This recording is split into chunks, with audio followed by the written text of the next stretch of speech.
Hey gang, today we're talking about the Anker SOLIX C1000 portable power station. This comes with a variety of different options for the solar charging that you can get. I chose the 400 watt option, so I really wanted to show you guys this outside so you can see just how big this is. So you can see the charging block itself, pretty small. It does weigh about 30 pounds, but compared to a traditional gas charger, this is very easy to move around. You can do this with one person relatively easy.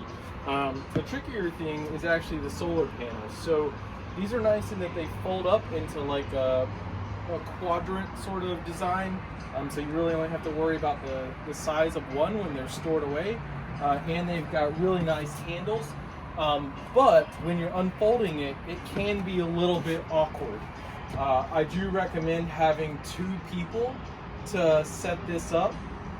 You can see these are a little wobbly. I've actually got a table back behind this holding this in place. We're up on the 4th floor here and it does get pretty windy. But the nice thing about this is they're relatively easy to move around and reposition as the sun changes angles throughout the day. But again, this is the 400 watt. I think there is also a 200 and up to 1,000, but you have to consider the space that you've got in order to make sure that you're buying the right size. And it's kind of hard to gauge when you're looking at the listing online. Oh, 400, that doesn't sound that big, but it's pretty big, right? So this is how it gets hooked up. This comes standard with the charger. They also include a car charger as well as a typical wall outlet, and I'll show you guys that in a little bit. But I wanted to start outside just so you guys can see. And this is a nice long cable. I mean, you can run this a good ways if you need to keep your unit a little bit further away from the solar panels themselves, which is nice because they recommend you keep it out of the sun. So I like to keep mine stashed back behind here so that you're not overheating the unit. Now that I've taken away some of the things holding this in place, you can really see how easy this is to move in the wind and why I recommend having two people to do this. I'm going to show you guys just how easy it is to fold up though, so that when you're ready to put it away, you can see just how quickly you can do this. On the back side here, you can see it does have props to help you with stashing it or folding it up against something. And then again, you can see the handles. Really nice and convenient for carrying it. It is actually feels a little heavier than the unit itself. So having these handles is super handy. So I'm going to talk a little bit about the app now, because I think this is one of the really cool features about this that you won't find on like a traditional power generator. So as you can see, it's telling me what the charge rate is, how hot it is. We just came in from outside, so you can see it's registering at 102 degrees right now. It'll show you how much time you have until you're at a full battery. So it's charging pretty quick right now. It says 42 minutes. You can see I'm on AC input. So now that we're back inside, you can actually charge this generator off of just a regular wall charger, assuming you've got power, right? The solar panels come in handy when you've lost power and you need to recharge and you're waiting on power to come back, if you've got good light. But if you're just waiting to build your bank up in the event of a power outage, the best way by far to do it is on the AC input. So if I was on solar still, you would see it coming in on the DC input using those cables. You can actually set it to ultra fast charging mode. You can see how much power is being drained by each of the different USB types. You can see your car output, your AC output, how much you're putting out. Even on the screen, you can turn the screen on and off on the generator, and also change the brightness level. Even if you've got other Anker devices, you can actually manage all of them through the Anker app. Now, I know a lot of people initially had complaints about the app. I think it's very intuitive, and I think that it's very user-friendly.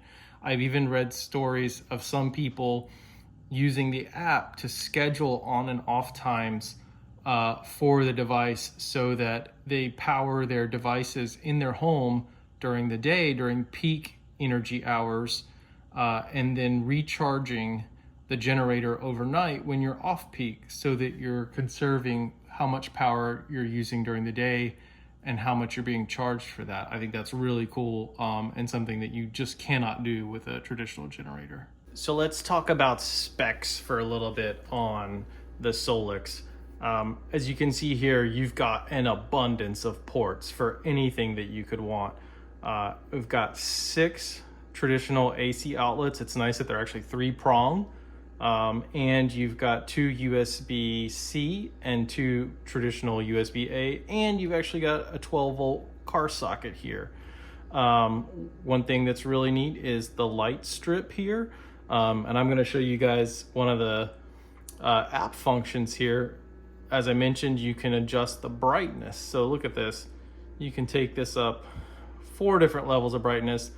That's pretty cool, especially if you're camping, something like that, or you lost power and you need like a little extra light source. Comes in really handy.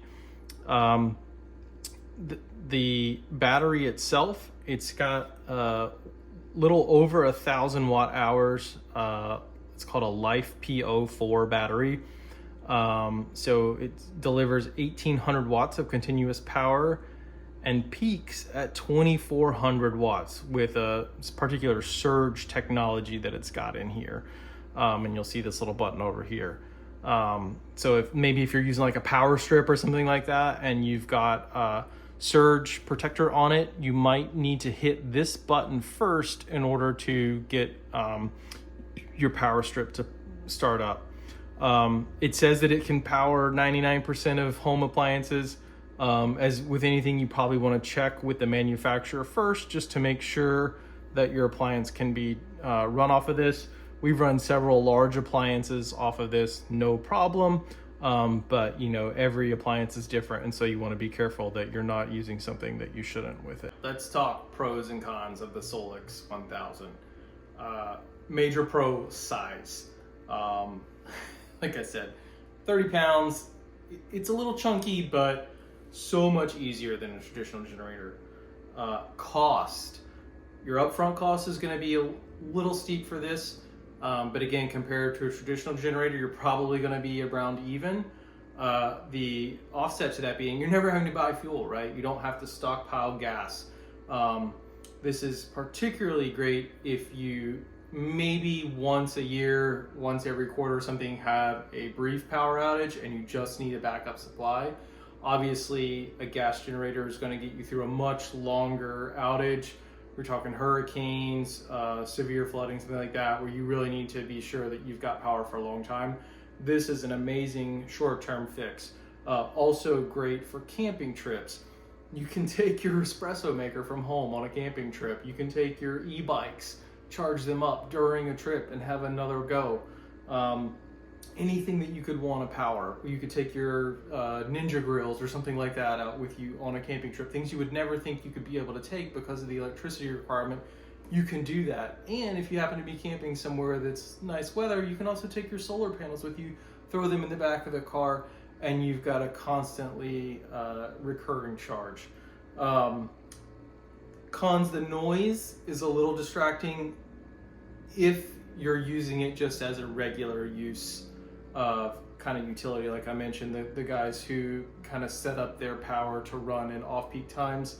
Obviously, if you've got no power, the noise is going to be the least of your problem. So we're talking insignificant there. The life of this battery. So they estimate over 3,000 full charges, which is about 10 years of considerably using it routinely, right? So you could have this theoretically your entire life and never exhaust the battery. One thing that I think is really cool about it is it holds that charge for a really long time. We went about 4 to 6 months between the last time I charged it and had it sitting in the closet to bring it out to use it again the next time. 100% battery. That's crazy. You know, that's something you could never have with like a gas generator or something that isn't made as well as this Anker SOLIX.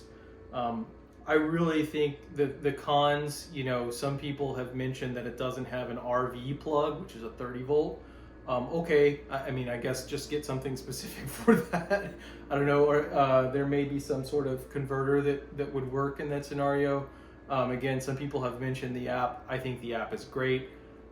So the cons are minimal or really non-existent depending on your scenario, outweighed by the overwhelming positives, especially as you think about, you know, brief power outages, brownouts, something like that, or if you're a big camper. I really can't imagine a better portable generator than the Anker SOLIX 1000.